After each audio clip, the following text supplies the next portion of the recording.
19वीं सदी मध्य प्रदेश के निमाड़ क्षेत्र में अंग्रेज और साहूकार मिलकर आदिवासियों की जमीनें छीन रहे थे। गरीब आदिवासियों को मजदूरी और कर्ज के जाल में फंसाकर उनका जीवन नरक बना दिया था।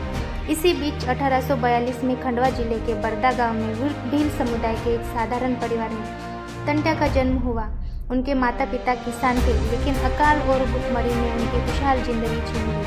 टंट्या की मां अपने बच्चों का पेट भरते भरते खुद भूखमरी से चल बसी। आंखों के सामने पत्नी चल बसी और इधर अंग्रेज और साहूकारों के अत्याचार के चलते तात्या के पिता भीमसेन की तबीयत खराब होने लगी और वे भी चल बसे। दुख दर्द में पले बड़े टंट्या बचपन से ही प्रतिभाशाली थे। लाठी, गोफन और तीर कमान चलाने में उनकी कुशलता बेमिसाल थी। एक बार जब पागल भैंसे ने गांव पर हमला किया तो किशोर टंट्या ने निडर होकर उसे उसके सींगों से पकड़कर काबू में कर लिया। अपनी असाधारण ताकत के बावजूद टंट्या कभी भी उपद्रवी या उसकी शारीरिक क्षमताओं का अनुचित लाभ उठाने वाले व्यक्ति के रूप में सामने नहीं आए। ग्रामीण उसे सौम्य, मददगार और मिलनसार लड़का मानते थे। लेकिन यह साहसी युवक भी जमींदारों और अंग्रेजों के षड्यंत्र से बच नहीं पाए। जमींदार ने कर्ज का बहाना बनाकर न सिर्फ टंट्या की पुश्ते ने जमीन हड़प ली, बल्कि उल्टा उसे झूठे आरोपों में फंसाकर जेल भिजवा दिया। टंट्या ने जेल की सख्त सजा काटी, लेकिन उसका हौसला नहीं टूटा।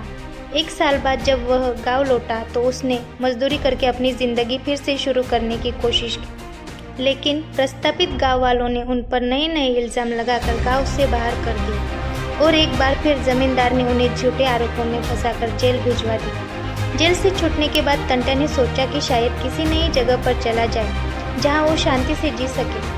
इस कारण वो सेवरा गांव में बस गए और मेहनत मजदूरी करने लगे। लेकिन यहाँ भी साहूकारों और अंग्रेजों ने उनकी मेहनत को कुचलने की हर संभव कोशिश की। टंट्या के भीतर अब गुस्से की आग धधकने लगी। अत्याचारों से तंग आकर टंट्या ने जंगल का रास्ता चुना। उनके साहस ने शोषित युवाओं को उम्मीद दी और वे उनके साथ जुड़ने लगे। उन्होंने अपना संगठन बनाकर जंगल को अपना किला और न्याय का मंच बना लिया और यहाँ से शुरू हुआ टंट्या के टंट्या मामा बनने का सफर। वो अंग्रेजों का सरकारी खजाना और उनके चाटुकार का धन लूटने लगे और लूट का धन जरूरतमंदों में बांटने लगे। अकाल के समय वह साहूकारों के अनाज के गोदाम लूटकर भूखे लोगों के पेट भरने लगे। उन्होंने कभी भी औरतों और बच्चों पर हाथ नहीं उठाया। एक बार एक जमींदार के घर पर उन्होंने हमला किया। उस वक्त जमींदार घर से बाहर था। उसके पत्नी ने उनको गहने निकाल के दिए, मगर उन्होंने स्वीकार करने से मना कर दिया। टंट्या औरतों को अपना भाई और तारनहार लगता था। वो लोगों के सुख दुख में शामिल होते, उनके सहयोगी बनते, गरीब लड़कियों की शादी कराते, निर्धन और असहायों की मदद करते। गरीबों का रखवाला, उनका रक्षक, जंगल का राजा, यह थी टंट्या की प्रतिमा। इस कारण आम लोग उन्हें मामा कहने लगे। एक मामा जो हमेशा उनके अच्छे और बुरे समय में उनकी मदद करता है। टंट्या मामा के बढ़ते प्रभाव ने अंग्रेजों को झकझोर कर दिया।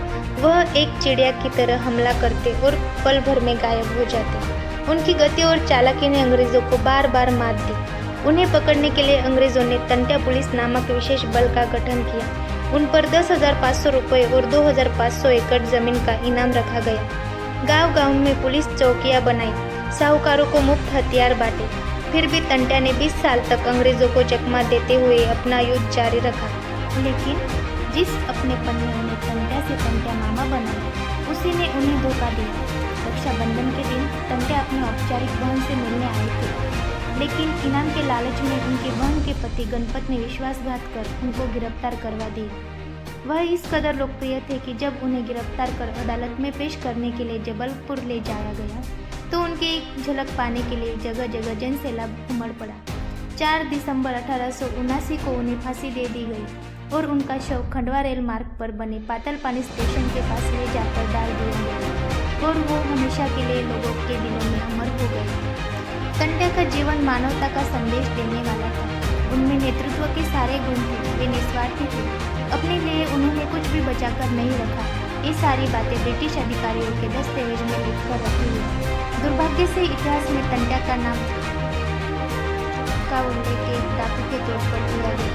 टंट्या भील की गिरफ्तारी की खबर न्यूयॉर्क टाइम्स के 10 नवंबर 1879 के अंक में प्रमुखता से प्रकाशित हुई। इस समाचार में उन्हें भारत के रॉबिन हुड के रूप में वर्णित किया गया। एक ऐसे वीर जननायक टंट्या मामा को जोहर नमन।